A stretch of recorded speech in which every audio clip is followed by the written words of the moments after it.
সেই সুযোগ সুবিধা তো ফ্যামিলি কার্ড হোল্ডার এনজয় করে না। আজ মধ্যবিত্ত যেটা করে সে তো ফ্যামিলি কার্ড হোল্ডার এনজয় করবে না।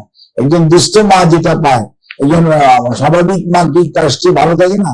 আজ এটা নির্ভর করবে। আমরা যেটা করতে চাচ্ছি যে ফ্যামিলি কার্ডের মধ্যে এটা এমন একটি কার্ড হবে যে ইন ফিউচার, আজকে না, ইন ফিউচার, যেটা আপনাকে সমস্ত ডেটা দিয়ে দিবে, ওই ফ্যামিলির সকল ডেটা আপনাকে দিয়ে দিবে, এবং কোন অবস্থাতেই যারা পাওয়ার জন্য উপযুক্ত ওনারাই পাবে।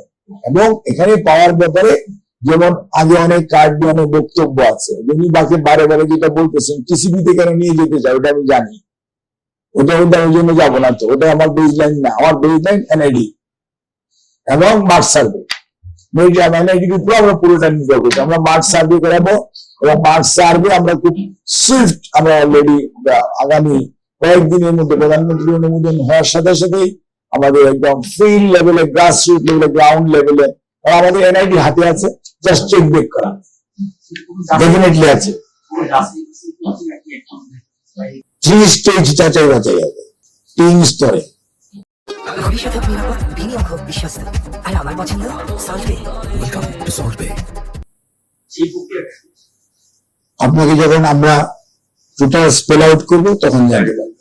সরকারের সর্বোচ্চ পর্যায়ে অর্থাৎ প্রধানমন্ত্রী অনুমোদনের ক্রমে, তারপর থেকে এটা বিস্তৃত আপনি জানতে পারবেন। ট্রান্সপারেন্ট।